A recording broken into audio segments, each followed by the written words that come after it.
The Galacticos era is one of the most controversial topics in football history. In this period, the club moved from being a big Spanish club to the biggest sporting brand in the world. Meanwhile, on the pitch, they would spend over $1 billion on just their first team. A team which would later be called the biggest joke of the football world. So, this is the story of how Real Madrid became PSG before PSG.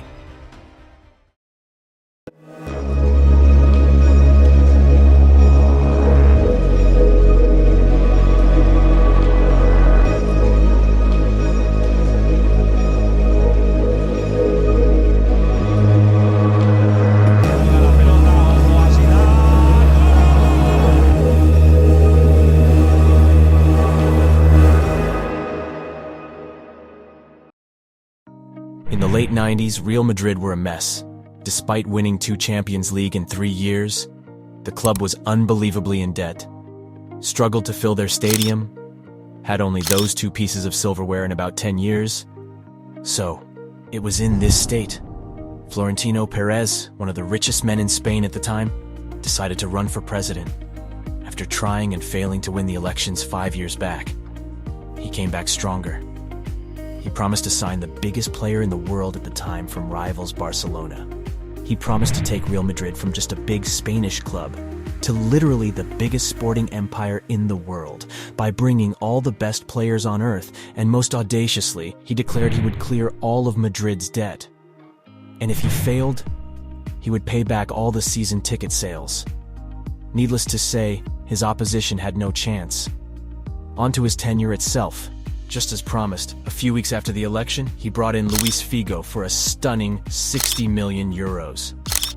Bear in mind, he had just bought the best player in the world, and more importantly, he had bought him from their biggest rivals, Barcelona. Anyways, with the signing of Luis Figo, the Galacticos era would be in full effect. Real Madrid would go on to win their first league title in almost half a decade. Figo would win that year's Ballon d'Or. Raúl was La Liga's top scorer. The board was impressed, and this would give Perez the confidence to continue with his plan. Next, he would bring in a certain Zidane, 1998 Ballon d'Or winner and 1998 World Cup hero. However, it was around this time cracks in Perez's plan began to reveal itself. Zidane played as an attacking midfielder, both for the national team and Juventus. However, such position didn't exist in Real Madrid. But Perez didn't care. All he knew was Zidane was a global figure and he would increase the club's popularity. And that was all that mattered. So splashing 75 million and making the Frenchman the most expensive transfer ever was not a big deal. But then, even early on his Madrid career, many fans argued that he didn't fit in. But slowly being a world-class player, he began to show his worth. It was also around this time, a certain Casillas was given his first debut.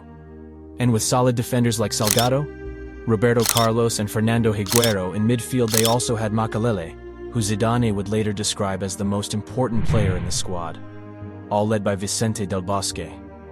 This team, despite underperforming towards the end of the season, they would bring home the big one courtesy of their latest addition.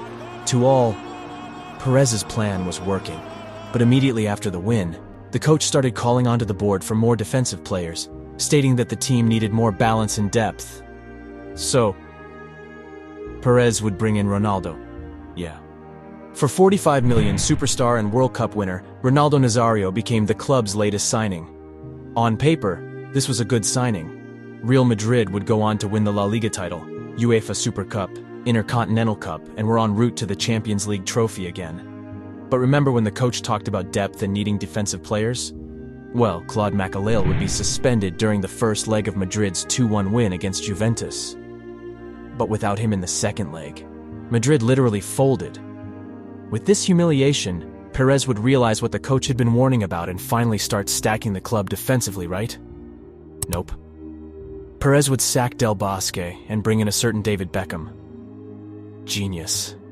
That season, their captain and one of their most important defenders, Fernando Higuero, would leave the club with Madrid, planning no replacement. It was around this time it became clear Perez was only interested in boasting the club financially. He had even sold Madrid's old stadium for over 400 million and built a new one for under 100 million. Technically, he had cleared up Madrid's debt and fulfilled all he set out to achieve. But still, onto the pitch, and Madrid seemed confused. Not only had they bought a player who really didn't have a place in the squad, they had failed for the second time running to fix the defense. But the signing of Beckham was one of the biggest financial moves ever. Beckham was without a doubt one of the most popular names in the world. His marriage with Victoria had elevated his status from just a footballer to something else entirely. In fact, he was even being worshipped in some temples. So, having such a player in your club would not only drive up ticket sales or shirt sales, but it would move Real Madrid from a big club to a sporting brand. But as you can guess, it was all downhill from here. Ronaldo was not the same again as injuries piled up.